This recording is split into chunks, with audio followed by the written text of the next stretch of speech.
വഖഫ് ബോർഡിൽ advocate Sean ജോർജിൻ്റെ നിർണായകമായൊരു നീക്കമിതാ. Sean ഇനി അതിൻ്റെ അവസാനം കണ്ടിട്ടേ പിന്മാറുകയുള്ളൂ. അത് ഷോണും കേരള BJPയും മുനമ്പത്തുകാർക്ക് കൊടുത്തൊരു ഉറപ്പാണ്.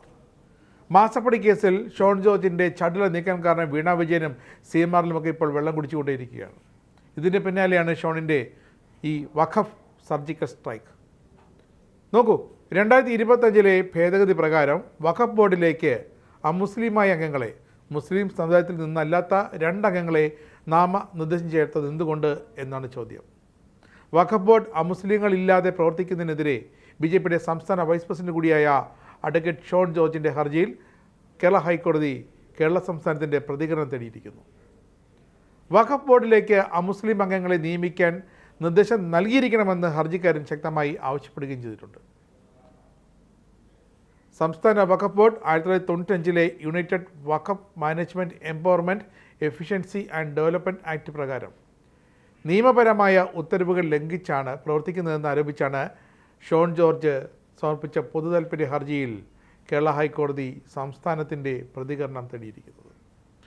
Chief justice Soumen Sen, justice Shyamkumar VM എന്നിവരടങ്ങിയ ഡിവിഷൻ ബെഞ്ച് സത്യവാങ്മൂലം സമർപ്പിക്കാൻ സംസ്ഥാനത്തിന് സമയം അനുവദിക്കുകയും വിഷയം 2 ആഴ്ചയ്ക്ക് ശേഷം പരിഗണിക്കാനായി പോസ്റ്റ് ചെയ്തിട്ടുണ്ട്. 2025 ഏപ്രിൽ 8 മുതൽ പ്രാബല്യത്തിൽ വന്ന 2025 ഭേദഗതിയോടെ വഖഫ് ബോർഡിൽ കുറഞ്ഞത് 2 അമുസ്ലിങ്ങളെങ്കിലും ഉണ്ടായിരിക്കണം. അത് നിർബന്ധമാക്കി കേന്ദ്ര സർക്കാർ ഭേദഗതി ഇറക്കിയിട്ടുണ്ട്. എന്നാൽ കേരള വഖഫ് ബോർഡിൽ മുസ്ലിം അംഗങ്ങൾ മാത്രമേ ഉള്ളൂ. ഇതാണ് ഷോൺ ജോർജിന് വേണ്ടി ഹാജരായ മുതിർന്ന അഭിഭാഷകൻ സന്തോഷ് മാത്യു ചൂണ്ടിക്കാട്ടിയത്. ആകെയുള്ള വഖഫ് ബോർഡിലെ 11 അംഗങ്ങളിൽ 9 പേരെ ഇതുവരെ നിർദ്ദേശം ചെയ്തിട്ടുണ്ട്. ഇതിൽ ഈ 9 പേര് മുസ്ലിങ്ങളാണെന്നും അഭിഭാഷകൻ സന്തോഷ് മാത്യു ഹൈക്കോടതിയെ അറിയിച്ചു.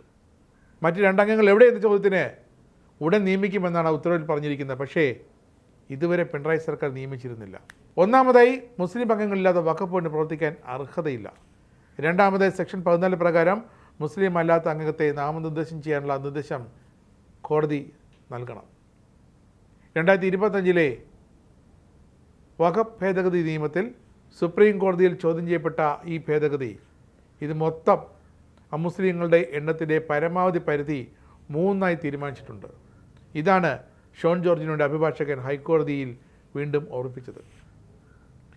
2026 ഫെബ്രുവരി 4 പുറത്തിറക്കിയ ഒരു സർക്കാർ ഉത്തരവ് പ്രകാരം വഖഫ് ബോർഡിൻ്റെ ഭാഗമാകാൻ സംസ്ഥാന സർക്കാർ 9 അംഗങ്ങളെ നാമനിർദ്ദേശം നൽകിയിട്ടുണ്ട്. പക്ഷേ അവരെല്ലാം മുസ്ലിങ്ങളാണ്.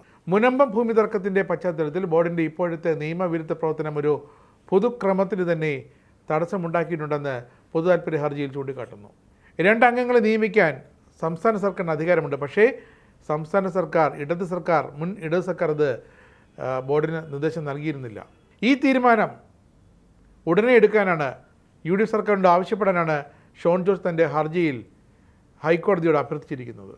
എന്തായാലും 11 അംഗങ്ങൾ വേണ്ട വഖഫ് ബോർഡിൽ 2 അമുസ്ലിം അംഗങ്ങൾ വേണമെന്നിരിക്കെ അമുസ്ലിം അംഗങ്ങളില്ലാതെ വെറും 9 മുസ്ലിം അംഗങ്ങളെ മാത്രം കൊണ്ട് ആ ബോർഡ് ഓടിച്ചു കൊണ്ടുപോകുന്നത് നിയമവിരുദ്ധം തന്നെയാണെന്ന് ഷോൺ ജോർജ് തെളിവുകൾ സഹിതം ഹൈക്കോടതിയെ ബോധിപ്പിച്ചിട്ടുമുണ്ട്.